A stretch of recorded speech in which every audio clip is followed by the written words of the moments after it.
There's the milk. Oh, hey, you're back! Are you back so that we can get caught up and figure out what you need to know in order to protect yourself from witches? I'm glad you're back. Let's get started.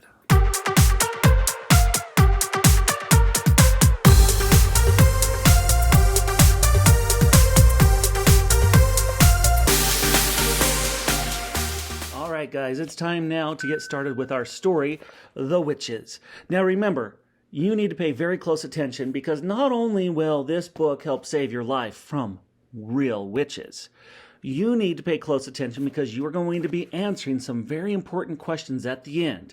Now, you do need to use complete. Let's try that again. Everybody, 1, 2, 3. You will be answering each and every question with complete sentences. Now, I ask you to restate the question. Why is that? Well, not only do I want you to know what you're answering, but I want to be able to read that answer to know what question you're answering.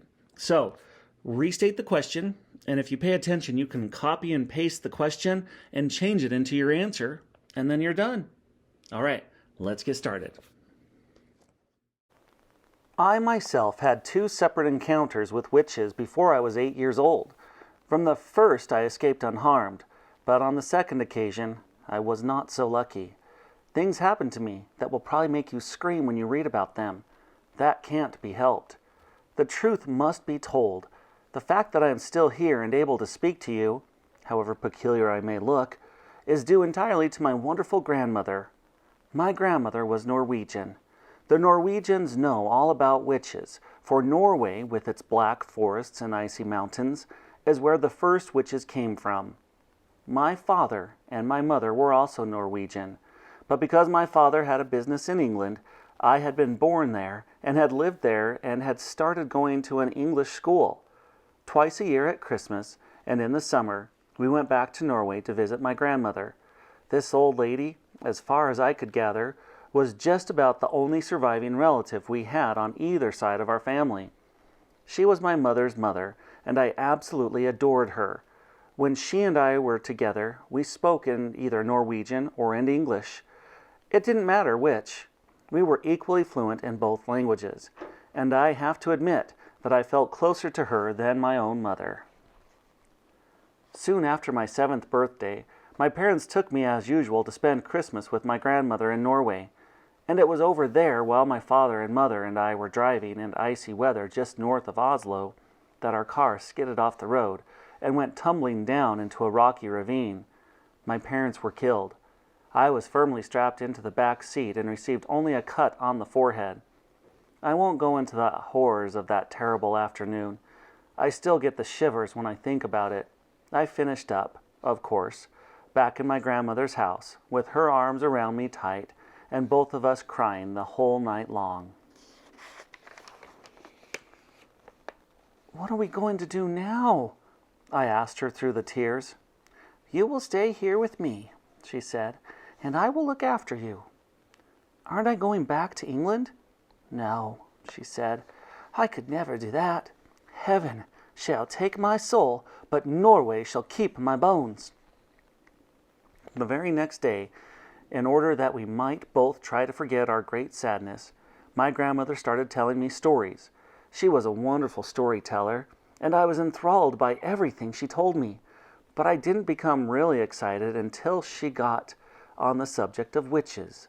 She was apparently a great expert on these creatures, and she made it very clear to me that her witch stories, unlike most of the others, were not imaginary tales. They were all true. They were the gospel truth. They were history. Everything she was telling me about witches had actually happened, and I had better believe it. What was worse, what was far, far worse, was that witches were still with us. They were all around us, and I had better believe that too. "Are you really being truthful, Grandmama? Really and truly truthful?" "My darling," she said, "you won't last long in this world if you don't know how to spot a witch when you see one."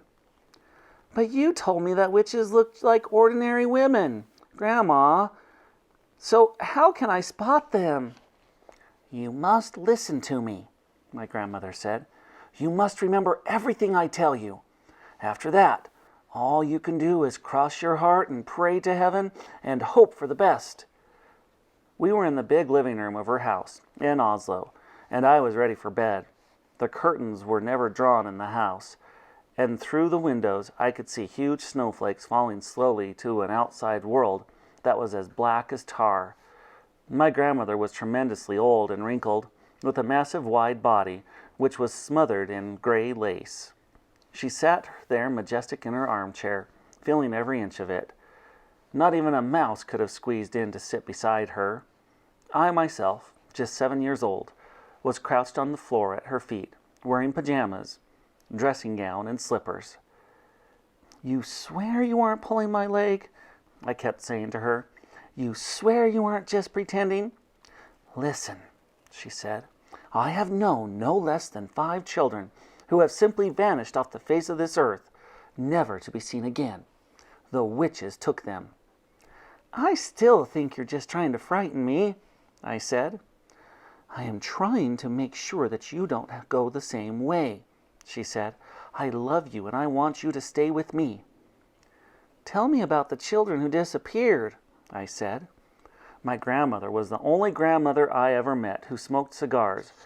She lit one now, a long black cigar that smelt of burning rubber. The first child I knew who disappeared, she said, was called Ragnhild Hansen. Ragnhild Hansen was about 8 at the time, and she was playing with her little sister on the lawn. Their mother, who was baking bread in the kitchen, came outside for a breath of air. Where's Ragnhild? She said. She went away with the tall lady, the little sister said. What tall lady? The mother said. The tall lady in white gloves, the little sister said. She took Ragnhild by the hand and led her away. No one, my grandmother said, ever saw Ragnhild again. Didn't they search for her? I asked. They searched for miles around. Everyone in the town helped, but they never found her. What happened to the other 4 children? I asked. They vanished, just as Ragnhild did. How, Grandmama? How did they vanish? In every case, a strange lady was seen outside the house just before it happened. But how did they vanish? I asked. The second one was very peculiar, my grandmother said. There was a family called Christensen. They lived up in Holmenkollen, and they had an old oil painting in the living room, which they were very proud of. The painting showed some ducks in the yard outside the farm. There were no people in the painting, just a flock of ducks on the grassy farmland, and the farmhouse in the background. It was a large painting and rather pretty. Well, one day their daughter, Solveig, came home from school eating an apple. She said a nice lady had given it to her on the street. The next morning, little Solveig was not in her bed. The parents searched everywhere, but they couldn't find her. Then all of a sudden her father shouted, There she is! That's Solveig feeding the ducks! He was pointing at the oil painting, and sure enough, Solveig was in it. She was standing in the farmyard in an act of throwing bread to the ducks out of the basket. The father rushed up to the painting and touched her, but it didn't seem to help. She was simply a part of the painting, just a picture painted on the canvas. Did you ever see the painting, Grandmama, with the little girl in it? Many times, my grandmother said. And the peculiar thing was that little Solveig kept changing her position in the picture. One day she would actually be inside the farmhouse, and you could see her face looking out the window. Another day she would be far over in the left with a duck in her arms. Did you see her moving in the picture, Grandma? Nobody did. Wherever she was, whether outside feeding the ducks or inside looking out of the window, she was always motionless, just a figure painted in oils. It was all very odd, my grandmother said. Very odd indeed. And what was most odd of all was that as the years went by, She kept growing older in the picture. In 10 years, the small girl had become a young woman. In 30 years, she was middle-aged. Then all at once, 54 years after it all happened, she disappeared from the picture altogether. "You mean she died?" I said. "Who knows?" my grandmother said. "Some mysterious things go on in this world of witches." "That's two you've told me about," I said. "What happened to the third one?" "The third one was little Bridget Svensson," my grandmother said. "She lived just across the road from us. One day, she started growing feathers all over her body. Within a month, she had turned into a large white chicken. Her parents kept her for years in a pen in the garden. She even laid eggs." "What color eggs?" I asked. "Brown ones," my grandmother said. "Biggest eggs I've ever seen in my life. Her mother made omelets out of them. Delicious they were." I gazed up at my grandmother, who sat there like some ancient queen on her throne. Her eyes were misty gray, and they seemed to be looking at something many miles away. The cigar was the only real thing about her at the moment, and the smoke in it billowed around her head in blue clouds. "But the little girl who became a chicken didn't disappear?" I said. "No, not Bridget. She lived on for many years, laying her brown eggs." "You said all of them disappeared." "I made a mistake," my grandmother said. "I am getting old. I can't remember everything." "What happened to the fourth child?" I asked. "The fourth was a boy called Harold," my grandmother said. "One morning his skin went all grayish yellow. Then it became hard and cracking like a shell of a nut. By evening, the boy had turned to stone." "Stone?" I said. "You mean real stone?" "Granite," she said. "I'll take you to see him if you like, but they still keep him in the house. He stands in the hall, a little stone statue. Visitors lean their umbrellas up against him."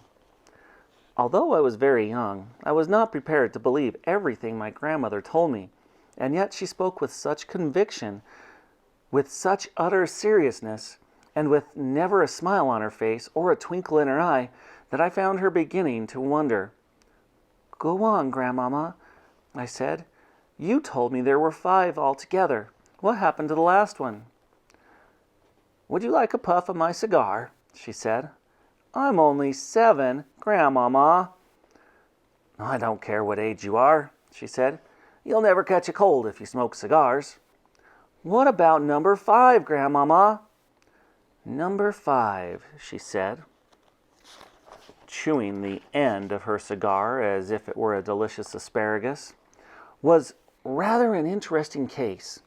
A 9-year-old boy called Leaf was summer holidaying with his family in the fjord, and the whole family was picnicking and swimming off some rocks on one of those little islands.